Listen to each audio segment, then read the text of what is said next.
Hi all, ഇന്നത്തെ ദിവസം നല്ലൊരു ഗ്യാപ്പ് അപ്പ് ഓപ്പണിംഗ് ആയിരുന്നു അല്ലേ മാർക്കറ്റിൽ. അതിനുശേഷം മാർക്കറ്റ് കൃത്യമായിട്ട് സ്റ്റെപ്പ് ബൈ സ്റ്റെപ്പായിട്ട് താഴത്തേക്ക് വരിക ചെയ്തത്. അപ്പോൾ നമുക്ക് വലിയ ഗ്യാപ്പ് അപ്പ് ഓപ്പണിംഗ് ആയതുകൊണ്ട് തന്നെ ആദ്യം നമ്മൾ സപ്പോർട്ടിലെത്തുന്ന സമയത്ത് നമ്മൾ ട്രേഡ് എടുത്തില്ല, കാരണം അത് ബ്രേക്ക് ആവുമെന്ന് നോക്കാമെന്ന് വെച്ചിരുന്നു.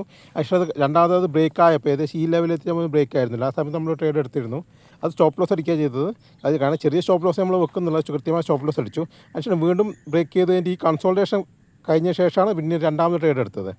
അതിൽ നല്ലൊരു പ്രോഫിറ്റ് കിട്ടിയിരുന്നു. അപ്പോൾ ആദ്യത്തെ ട്രേഡിൽ ചെറിയ ലോസ് ഉണ്ടെങ്കിലും രണ്ടാമത്തേൽ പ്രോഫിറ്റ് കൊണ്ട് അത്യാവശ്യം കുഴപ്പമില്ലാത്ത നല്ലൊരു പ്രോഫിറ്റ് കിട്ടിയിരുന്നു നമുക്കെല്ലാവർക്കും. നമ്മളതിൽ സ്റ്റോപ്പ് ലോസ് ചെറുതായതുകൊണ്ട് ടാർഗറ്റ് കുറച്ച് വലുതുമാണ്. അപ്പോൾ അതുകൊണ്ട് തന്നെ എന്താ വെച്ചാൽ നമുക്ക് ഇപ്പോൾ കിട്ടുന്ന പ്രോഫിറ്റ് എപ്പോഴും വളരെ കൂടുതലായിരിക്കും. അപ്പോൾ സ്റ്റോപ്പ് ലോസ് ഒന്നോ രണ്ടോ അടിച്ചാൽ പോലും നമുക്ക് മിക്കവാറും ഒരു ടാർഗറ്റ് കിട്ടിയാൽ തന്നെ നമ്മൾ പ്രോഫിറ്റിൽ ഇറങ്ങാറുണ്ട് എല്ലാ ദിവസവും.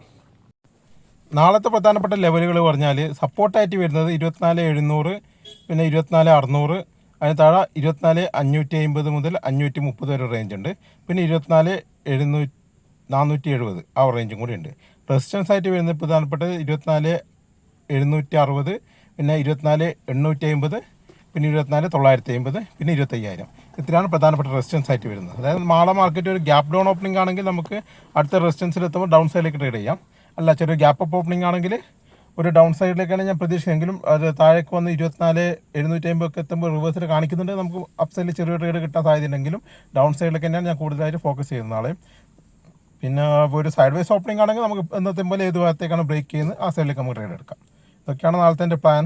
പിന്നെ നാളത്തെ ഒരു ഓപ്പണിംഗ് വളരെ ഇമ്പോർട്ടൻ്റ് ആണ്. അതുകൊണ്ട് ഓപ്പണിങ്ങിനനുസരിച്ചായിരിക്കും ട്രേഡ് ചെയ്യാൻ പ്ലാൻ ചെയ്യുന്നത്. അതുകൊണ്ട് ഓപ്പണിങ്ങുമായി ബന്ധപ്പെട്ട് എന്തെങ്കിലും ചേഞ്ചിങ് വരുന്നുണ്ടെങ്കിൽ ഞാൻ ഗ്രൂപ്പിൽ അപ്ഡേറ്റ് ചെയ്യാം. ഇന്ന് അപ്ഡേറ്റ് ചെയ്യേണ്ട ആവശ്യം വന്നിട്ടില്ല, അതുകൊണ്ട് ഞാൻ ഒന്ന് അപ്ഡേറ്റ് ചെയ്യാത്തത്. കാരണം നമ്മൾ ലെവലുകൾക്ക് ബ്രേക്ക് ചെയ്യുമ്പോൾ തന്നെ എടുക്കാമെന്നുള്ള ധാരണ തന്നെയാണ് നിന്നത്. കാരണം ഡൗൺ സൈഡാണെന്ന് ഏകദേശം എല്ലാവർക്കും മനസ്സിലായിട്ടുണ്ട്. കാരണം ആദ്യത്തെ ക്യാൻഡിൽ കണ്ടിട്ട് അത് ബ്രേക്ക് ചെയ്യാത്തടത്തോളം കാലം ഡൗൺ സൈഡിലേക്ക് ആയിരിക്കുമല്ലോ ട്രേഡ് നോക്കുന്നത്. നമ്മൾ ലെവലുകൾ ബ്രേക്ക് ചെയ്തപ്പോൾ തന്നെ നമുക്ക് താഴേക്ക് എടുക്കുകയും ചെയ്യും. ഒരു SL അടിച്ചെങ്കിലും നമുക്ക് രണ്ടാമത്തെ ട്രേഡ് നല്ലൊരു പ്രോഫിറ്റ് കിട്ടിയിട്ടുണ്ടല്ലോ. അല്ല, ചിലപ്പോൾ പല പ്രാവശ്യം അങ്ങനെ ഉണ്ടാവാറുണ്ട്. കാരണം ചെറിയ ചെറിയ SL അടിച്ചാലും രണ്ടാമത്തെ ട്രേഡും കൂടി എടുക്കുക എല്ലാവരും. അപ്പോൾ നമ്മളൊരു മൊത്തം ലോസ് ഉണ്ടല്ലോ, ഒരു ദിവസത്തെ മാക്സ് ലോസ്, അതിൻ്റെ ഉള്ളിൽ ഒതുക്കാന്നുള്ളത് ലോസ്. അങ്ങനെ ശ്രദ്ധിച്ചാൽ മതി നമ്മൾ. ഓക്കെ, അപ്പോൾ എന്തെങ്കിലും അപ്ഡേഷൻ ഉണ്ടെങ്കിൽ നാളെ ഇടാം കേട്ടോ ഗ്രൂപ്പിൽ. ഓക്കെ.